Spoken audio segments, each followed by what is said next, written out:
अस्सलाम वालेकुम। मैं हूं आपका शराज खान। आज मैं आपके सामने एक वॉलमार्ट सेलर सेंट्रल का केस स्टडी लेके आया हूं, जिसके अंदर मैं आपको बताऊंगा कि ये अकाउंट हमारे पास किस तरह आया था, इसको हमने किस तरह स्टेप बाय स्टेप ग्रो किया, इस पर किस तरह हमने प्रोडक्ट लगाई, किस तरह इसकी परफॉर्मेंस को मेंटेन किया और इसकी सेल्स को ग्रो करके लेके गए। इस अकाउंट को हमने स्क्रैच से लेकर $11,000 तक की सेल्स ली हैं और इस अकाउंट की सारी डिटेल्स आप इस वीडियो में देखेंगे कि हमने किस तरह वर्किंग की, किस तरह अकाउंट को मैच्योर किया। तो चलते हैं लैपटॉप पे और मैं आपको लाइव दिखाता हूँ कि इस अकाउंट को मैंने किस तरह ग्रो किया है, इस पे क्या क्या स्ट्रेटजीज हमने यूज की हैं इस पे सेल लेने के लिए। ये अकाउंट की मैंने सेल हिस्ट्री ओपन की है।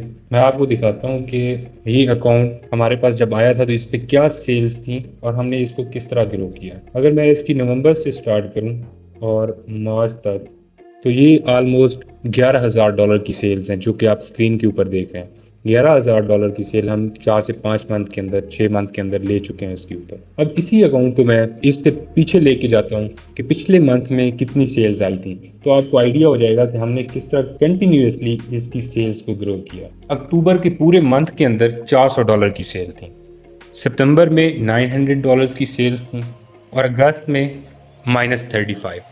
अब मैं आपको बताता हूँ कि इस अकाउंट के ऊपर हमने क्या स्ट्रेटजीज की और पहले इसके ऊपर क्या हो रहा था। जब ये अकाउंट हमारे पास आया था तो इसके ऊपर सेलर फुलफिल्ड हो रहा था और ये अकाउंट सस्पेंडेड। इस क्लाइंट को हमने रीइंस्टेटमेंट की सर्विसेज दी, इसका अकाउंट ओपन करके दिया। ये वैलिड ट्रैकिंग की वजह से और रिफंड रेट की वजह से ये सस्पेंडेड था, क्योंकि इसके ऊपर एक सेलर फुलफिल कर रहे थे और प्रोडक्ट ये रिटेलर से परचेज कर रहे थे। और कुछ ऐसी प्रोडक्ट थी जो काउंटरफीट थी। जो काउंटरफीट प्रोडक्ट्स थी, जो कॉपीज थी, उनके ऊपर रिफंड रेट बहुत ज्यादा था, जिसकी वजह से रिफंड रेट इंक्रीज हो गया और अकाउंट सस्पेंड हो गया। और दूसरा, सेलर फुलफिल करने की वजह से इनकी जो परफॉर्मेंस थी वो भी डैमेज थी अकाउंट की। हमने इसके ऊपर अपील डाली और इस अकाउंट को रीइंस्टेट किया।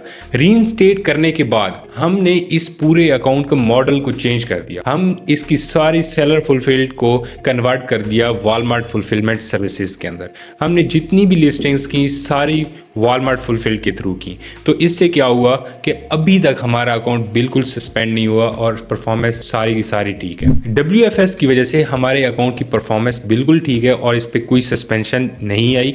और अगर आप अपने अकाउंट्स के ऊपर WFS करेंगे तो आपके अकाउंट सस्पेंड नहीं होंगे। अब मैं आपको बताऊंगा कि हमने इसकी प्रोडक्ट्स को किस तरह चेंज किया। इस अकाउंट के ऊपर क्लाइंट अपनी प्रोडक्ट्स रिटेलर से परचेज कर रहा था। क्या करते थे, प्रोडक्ट को लिस्ट करते थे, ऑर्डर आता था तो जाके रिटेलर से 1 यूनिट, 2 यूनिट, 3 यूनिट परचेज कर लेते थे, प्रेप सेंटर वाला उसको भिजवा देता था।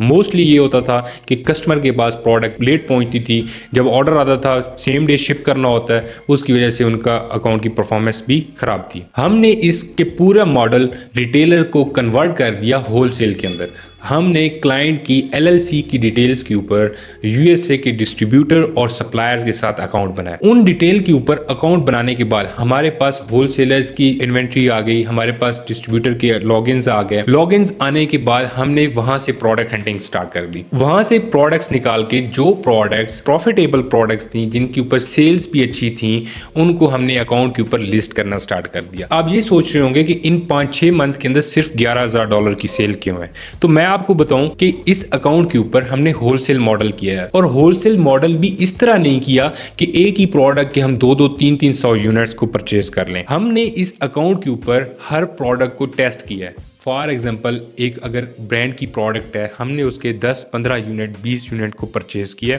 अकाउंट के ऊपर लगाया, WFS किया। जब वो सेल हुई है, उनकी सेल्स हिस्ट्री का हमें पता चल गया कि उन प्रोडक्ट्स की कितनी सेल है पर मंथ। फिर हमने नेक्स्ट ऑर्डर उसको इंक्रीज करते गए और आपको आइडिया है कि WFS के अंदर आपका एटलीस्ट पहली जो इन्वेंट्री है वो 1 मंथ लगता है उसको लाइव होने में। मैंने अपनी प्रीवियस वीडियोस के अंदर आपको बताया हुआ है कि किस तरह आप WFS करते हैं, किस तरह अपनी लिस्टिंग्स को कन्वर्ट करते हैं। तो आप मेरी प्रीवियस वीडियोस देख के WFS की डिटेल्स को जान सकते हैं।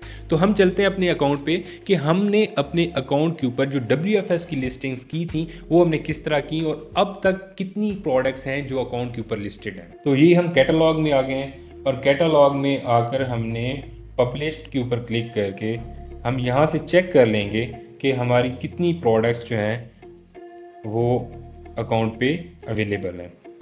ये अब आप देखें 20 प्रोडक्ट्स हैं जो हमारे अकाउंट पे लाइव हैं, और ये 20 प्रोडक्ट्स का ये मतलब है कि अब हमारे पास इतना स्टॉक होता जा रहा है कि होलसेल के अंदर आप स्टेप बाय स्टेप अपनी प्रोडक्ट्स को बढ़ाते जाते हैं। स्टेप बाय स्टेप जो प्रोडक्ट्स अच्छी होती हैं उनकी इन्वेंट्री इंक्रीज करते जाते हैं। अब हमारे पास क्या होगा कि अब 20 प्रोडक्ट्स हैं, अब हमारे पास इन 4-5 मंथ के अंदर होलसेल की 20 प्रोडक्ट्स ऐसी बच चुकी हैं जिनकी सेल अच्छी है। अब ये 20 प्रोडक्ट्स तो हमने रीस्टॉक करनी है, हर मंथ इसकी इन्वेंट्री हम रीस्टॉक करेंगे और न्यू प्रोडक्ट इसमें ऐसा ऐसा ऐड करते जाएंगे। इससे क्या होगा, हमारे अकाउंट की सेल कंटिन्यूसली इंक्रीज होती जाएगी। फॉर एग्जांपल आपने 2000 की सेल की पहले मंथ, अगले मंथ 3000, 4000, 5000, ये कंटिन्यूसली इंक्रीज करेगी। अब ऐसा नहीं होगा कि एक मंथ में आपने 6000, 7000, $10,000 को टच किया है तो अगले मंथ आप $2000 पे आ जाएं या $1000 पे आ जाएं। आपको बात समझाने का मकसद ये है कि होलसेल मॉडल के अंदर आपकी जो इनकम है, आपका जो प्रॉफिट है, आपकी जो सेल्स हैं वो कंटिन्यूसली हर मंथ ग्रो करती हैं, वो इंक्रीज करती जाती हैं और ये एक परमानेंट इनकम का सोर्स बन जाता है। तो इसलिए सबसे बेहतर ये है कि आप अपने अकाउंट के ऊपर होलसेल विद WFS मॉडल करें। मैं आपको इस स्टोर पर WFS के शिपमेंट प्लान्स भी दिखा देता हूं कि अब तक कितने क्रिएट हो चुके हैं और ये हर मंथ इंक्रीज होते जा रहे हैं। तो आप अकाउंट पे आएंगे तो यहाँ से आप देख सकते हैं कि बहुत सारी इन्वेंट्रीज अभी हमारी रिसीविंग में है जो कि लाइव होनी है। तो ये आप देखते जाएं, ये सारी इसके ऊपर वो शिपमेंट्स हैं जो WFS के लिए भेजी जा चुकी हैं और वो लाइव होके सेल आउट हो चुकी हैं। सो बात करने का मकसद ये है कि होलसेल मॉडल के अंदर आप प्रोडक्ट्स को स्टार्ट में टेस्टिंग करते हैं, टेस्ट यूनिट्स के ऑर्डर लगाते हैं, थोड़ी क्वांटिटी बाय करते हैं। आप ऐसे सप्लायर्स फाइंड करते हैं जो ऑथेंटिक हों लेकिन उनका MOQ आपकी रिक्वायरमेंट्स के मुताबिक हो। होलसेल मॉडल टोटली आपकी इन्वेस्टमेंट के ऊपर डिपेंड करता है। आपकी जितनी ज़्यादा इन्वेस्टमेंट होगी उतना ज़्यादा आपका रिटर्न होगा, उतना जल्दी आपका जो अकाउंट है वो ग्रो करेगा। हम अपनी एजेंसी के अंदर जो वॉलमार्ट अकाउंट्स होते हैं या जितनी भी मार्केट प्लेसेस के अकाउंट्स हैं, हम उन पर एकदम आपसे इन्वेस्ट नहीं करवाते। और इस बिजनेस के अंदर बेहतर भी यही है कि आप अपनी इन्वेस्टमेंट देख के करें। आप जिस प्रोडक्ट के ऊपर इन्वेस्टमेंट करने जा रहे हैं आप उसको पहले टेस्ट करें, उसके टेस्ट यूनिट्स ऑर्डर करें। जब आपके अकाउंट्स पे लाइव हो, उसकी सेल का आपको पता चल जाए, देन आप उसके अंदर बड़ा इन्वेस्ट करें, ज़्यादा स्टॉक परचेज करें और अपने अकाउंट पे लाइव करें। इस अकाउंट का ओवरव्यू देने का मकसद सिर्फ यही था कि 2026 के अंदर वॉलमार्ट बिजनेस जो सबसे बेहतरीन है वो WFS मॉडल है विद होलसेल। आप अथेंटिक डिस्ट्रीब्यूटर और सप्लायर से प्रोडक्ट्स फाइंड करें।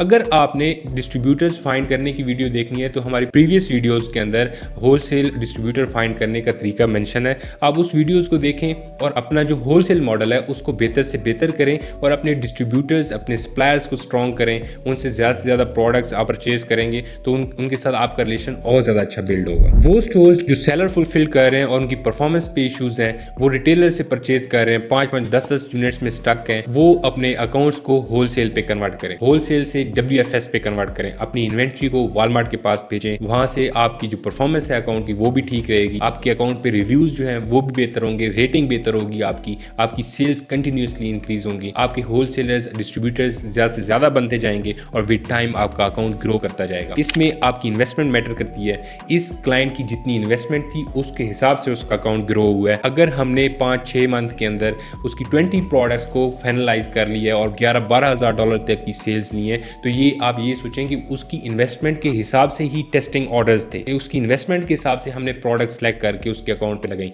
अगर इसमें जितना ज़्यादा आपका बजट होगा उतना ज़्यादा आप प्रोडक्ट टेस्ट करके अपने अकाउंट्स पे लगा सकते हैं और अपने अकाउंट को ग्रो कर सकते हैं। अगर आप ई-कॉमर्स की वीडियोस देखना चाहते हैं, अपने अकाउंट्स को ग्रो करना चाहते हैं, आप वॉलमार्ट के बारे में जानना चाहते हैं तो आप हमारे चैनल को सब्सक्राइब कर लें ताकि आने वाली तमाम वीडियोस जो ई-कॉमर्स के रिलेटेड हैं और स्पेशली वॉलमार्ट के रिलेटेड हैं तो आपके वॉलमार्ट सेलर सेंट्रल ग्रो कर सकते हैं, आप अपना वॉलमार्ट का बिजनेस बेहतर बना सकते हैं। Thank you so much.